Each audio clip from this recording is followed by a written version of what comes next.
Good afternoon, everyone. Thank you for joining us for today's Lunch and Learn about the Mediterranean diet. My name is Anneliese Kuemmerle, and I am a registered dietitian and program associate with the Department of Family and Community Health Sciences at Rutgers Cooperative Extension in Cape May County. Thank you for spending your lunch with us today. Before we jump in, I'll share a little bit about Rutgers Cooperative Extension. We are a partnership between Rutgers, the State University of New Jersey, the Board of County Commissioners of New Jersey, and the USDA's National Institute of Food and Agriculture. We are Rutgers' arm to local communities, and we have offices in all counties throughout the state of New Jersey. We offer cooperative extension services to support the community and deliver research-based information. We have 3 departments: Agriculture and Natural Resources, 4-H Youth Development, and my department, Family and Community Health Sciences, or FCHS. At FCHS, we provide outreach about nutrition, chronic disease prevention, food safety, and overall wellness. Rutgers Cooperative Extension is an affirmative action, equal opportunity employer whose programs and materials are open to all. Before we talk about the Mediterranean diet, let's look at Mediterranean living and what that means. This way of living is not just about food intake, specific foods, or, quote, a diet. It includes not only food, but also physical activity and social ties. Mediterranean living refers to the overall lifestyle that is practiced by people living in the countries surrounding the Mediterranean Sea. There are certainly nuances and unique ways people from different countries and different cultures practice this way of living. But overall, there are many similarities that we will look at today. This lifestyle, including diet, has many heart-healthy components. Mediterranean living offers similar diet and lifestyle patterns as other blue zone regions that exist around the world. So we'll take a look at some of those in a bit as well. This map shows the countries that border the Mediterranean Sea. We see that these include countries in Europe and Eastern Europe, and also the Middle East and North Africa.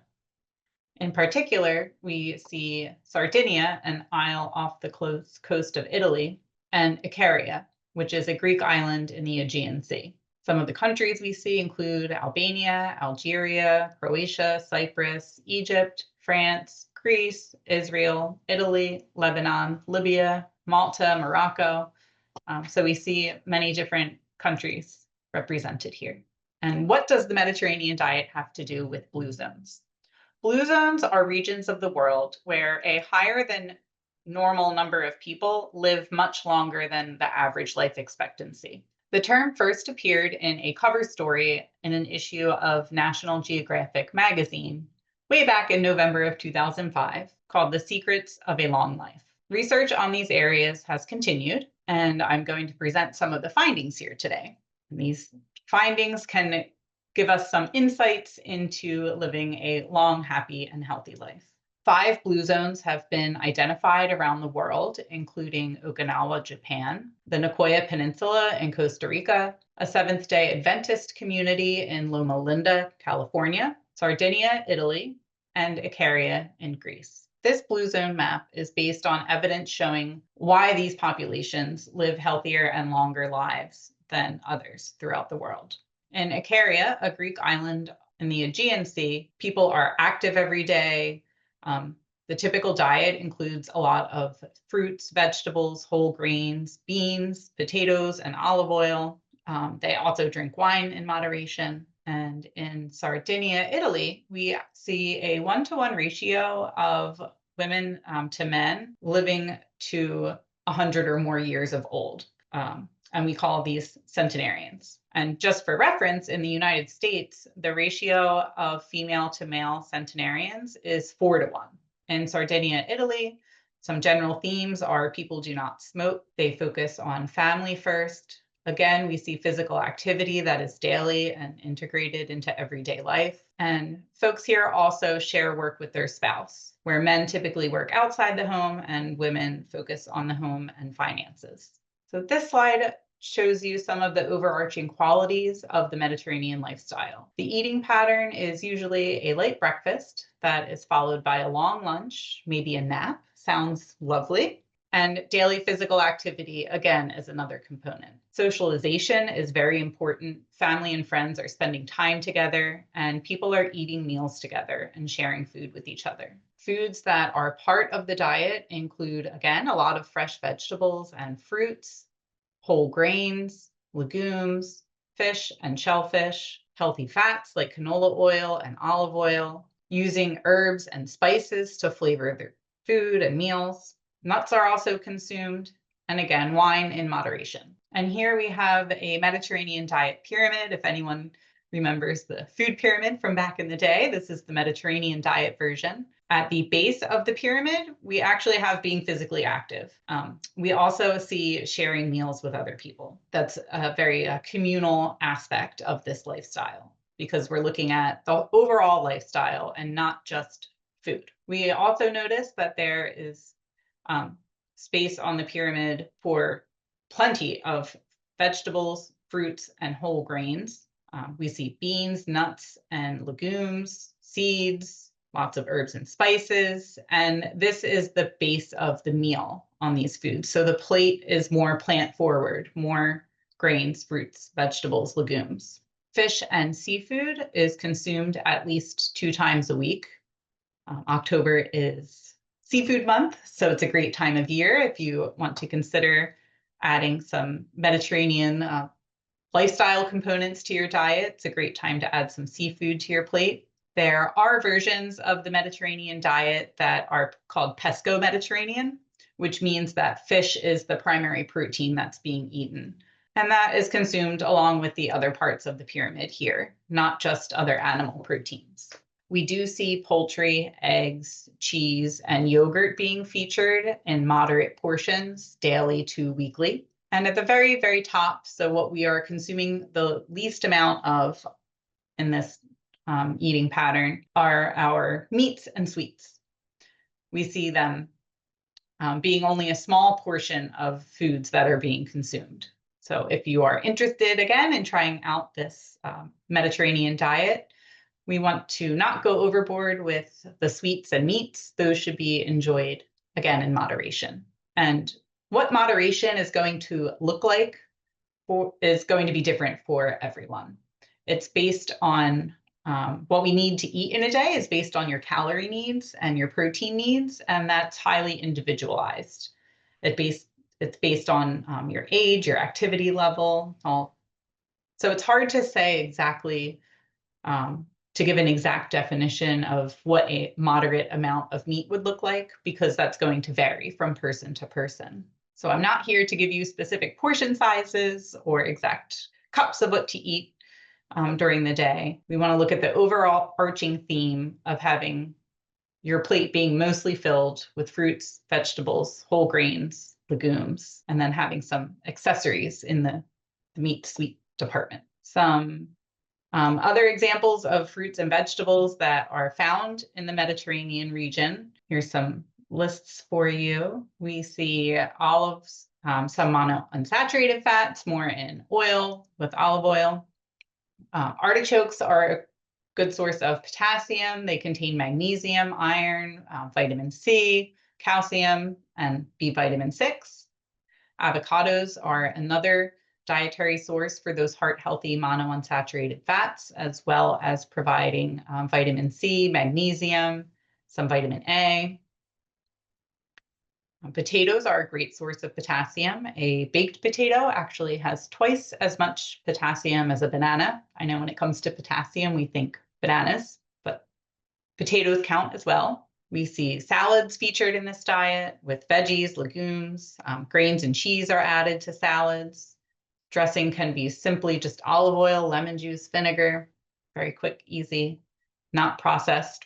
And then for our fruits, apples are in season right now if you were here for the last Lunch and Learn. We also see melons, oranges, peaches, pears, strawberries, and lemons. And grains, specifically whole grains, are part of the Mediterranean diet, and grains offer many health benefits. The fiber that is found in whole grains can help reduce constipation, help you stay regular, help your gut microbiome. Whole grains are also a source of zinc, which is a trace mineral that is needed for immune function. an important thing to think about this time of year as we get into cold and flu season.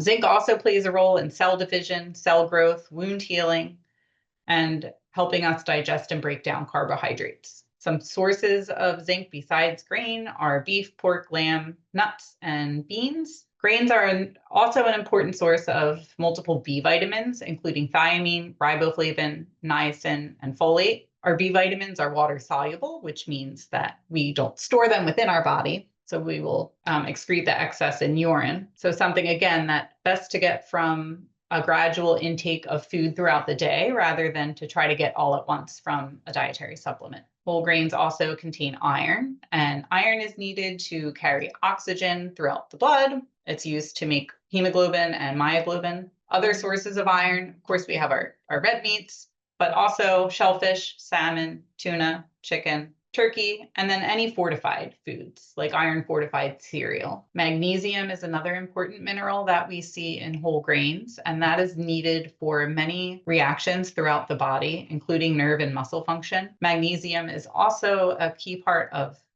bone strength and also can help with our energy production. We also see magnesium in green leafy vegetables, another in-season option this time of year for those of us in New Jersey. Selenium is another mineral that we see in grains, and that is needed for thyroid function and reproduction. We also can get selenium from whole foods like eggs, poultry, and dairy.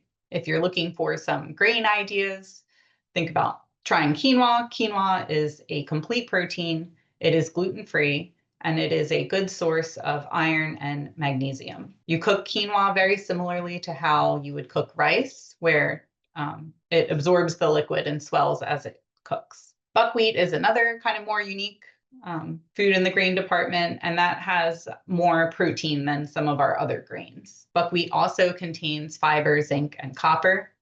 You can cook buckwheat grouts and make like a fall-themed salad.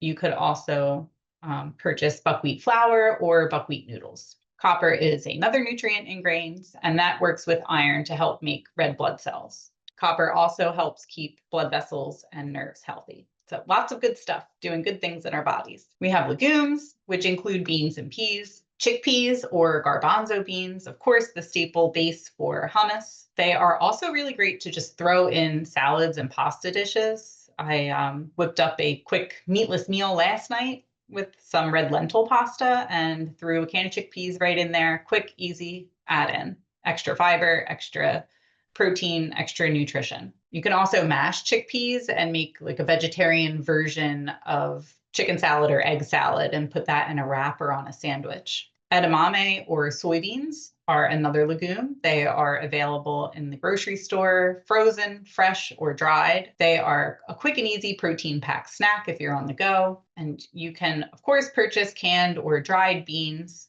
To enjoy dried beans, we recommend soaking them before you cook them to help rehydrate them a bit. And soaking your beans before you cook them also reduces compounds in beans that can lead to gas and bloating. So we want to soak them and then throw out that soaking water to get rid of those extra dissolved starches that can cause gassiness. Soaking also helps reduce the cooking time. Of course, if you don't have time to soak your beans ahead of time, my go-to is always to just rinse canned beans and then buy no salt added when possible, just to help with that sodium intake that many of us eat too much of. Some health benefits of legumes specifically: they are a lean protein and an important source of protein for vegetarians and vegans, but also a great way for us omnivores, if you are not vegan or vegetarian, to add vitamins, minerals, fiber, and diversify the sources of protein in our diet.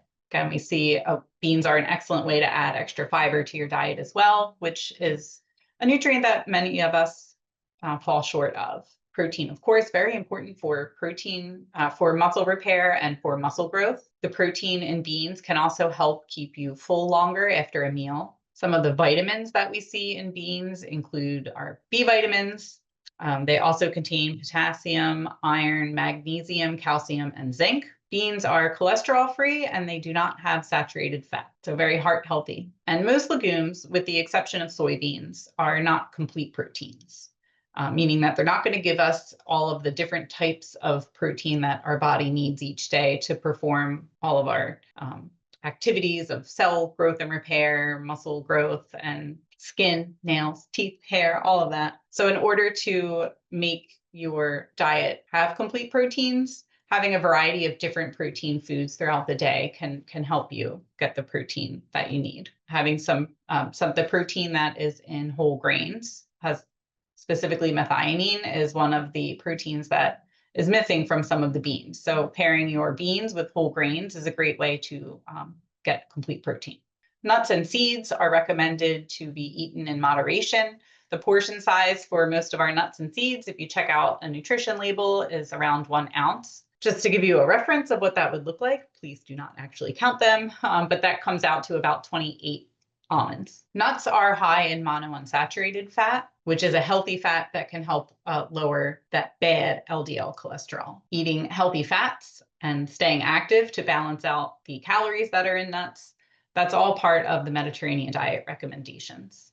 The vitamins, minerals, and fiber, we went through them on the previous slide, but we haven't talked about omega-3 fatty acids yet. And omega-3 fatty acids are essential fatty acids, which means our body does not produce them on its own. And omega-3s are beneficial for heart health. They can also lower triglyceride levels. Triglycerides are a fat in our blood, and that can contribute to heart disease if it's higher than normal for a long time. Omega-3s also reduce blood clotting, and they play an important role in brain function and cognition. Nuts are also high in vitamin E, which is an antioxidant, helps the immune system, something to think about this time of year again. And vitamin E also plays a role in blood cell formation. And with nuts, I encourage everyone to try to avoid the candied, roasted, heavily roasted, added salt nuts. This will add extra calories, added sugar, and added salt to your diet. So look for ones that are roasted without salt or even raw nuts. And seeds like sesame seeds are also used in the Mediterranean diet. So don't be afraid to throw some sesame seeds as a garnish in something that you are cooking. When we look at the healthy fats that are options following the Mediterranean diet, we see often olive oil being used, and other vegetable oils such as canola oil, peanut oil, and safflower oil are high in monounsaturated fatty acids. These monounsaturated fats can help lower levels of the bad cholesterol, the lousy LDL cholesterol that circulates in our body. And this can help lower your risk for heart disease. When we saw that pyramid earlier, again, we saw meats being at the very top of that pyramid, and unhealthy fats that are found in our meats include saturated fat, which is discouraged as part of this eating pattern. We're just not eating a lot of the foods that are very high in saturated fat. Saturated fats raise the LDL cholesterol and also can contribute to heart disease if we are eating a lot of them often. Just to give you a list of foods that are high in saturated fat, we have beef, pork, lamb, whole milk, full fat dairy, butter, and ice cream. Trans fats are another type of fat that are discouraged in the Mediterranean diet because we don't see a lot of foods that trans fats live in. And we will find trans fats in processed foods. You will see on an ingredient list for processed foods, hydrogenated or partially hydrogenated oil in the ingredients. Trans fats are going to be on that nutrition facts label. So always look for a 0 in that category. And we find them again in processed and prepackaged baked goods, snacks, and also some margarines and butter alternatives. So definitely check out the labels for those things if you find yourself buying them often.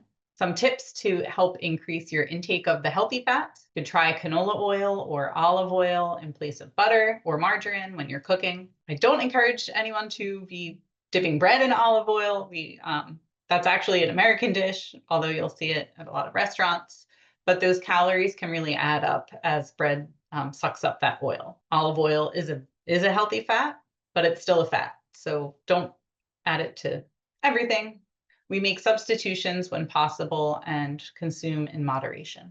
So with that, we can take a look at some of the different blue zones and see what is unique to each blue zone. First up, we have Icaria, Greece, where we actually see the lowest rates of folks dying in middle age, as well as some of the lowest rates of dementia.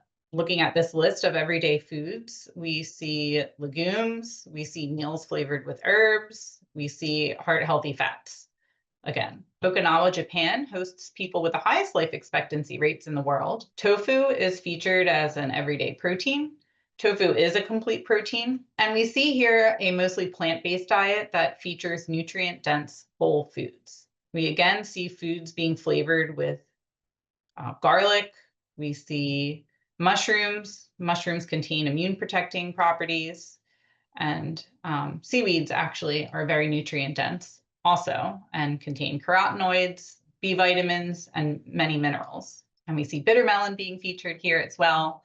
If anyone's ever grown that in their garden or tried it, please tell us what you did with it in the comments. I grew it last year in my garden and sauteed it in a little sesame oil with some garlic and sesame seeds and found it to be quite delicious. Next up, we have Sardinia, Italy. And we see, again, 10 times the number of people living to 100 years and older per capita compared to the United States. And we see here, again, the themes emerging. We see a pattern of people enjoying whole, nutrient-dense, unprocessed foods. They are making their own sourdough bread. We see, again, fava beans and chickpeas. We see those legumes.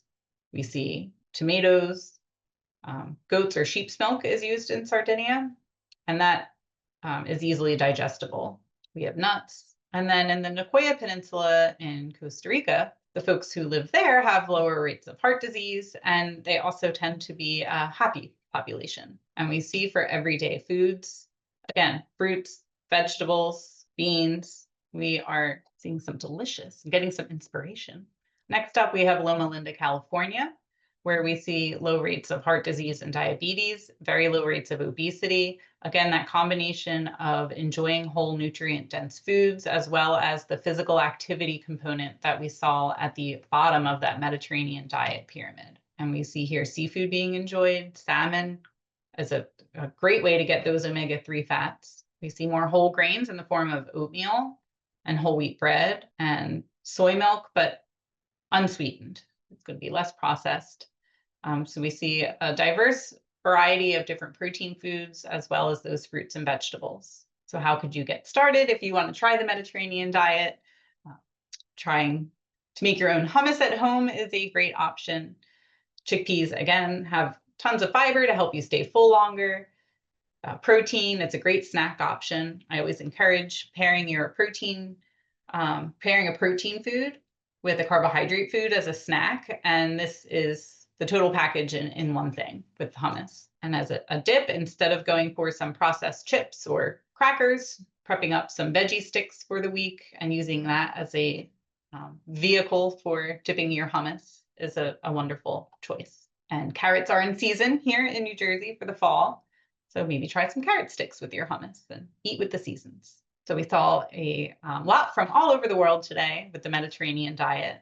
So our key takeaways here are that diet and lifestyle work together. I always say as a dietitian, food is only half of the piece. Physical activity is the other half. And looking holistically at life also, the social ties we make, sharing meals with friends and family, just enjoying your food. I want to thank everyone for spending lunch with us.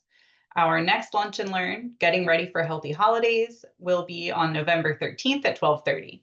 Thank you very much for joining us.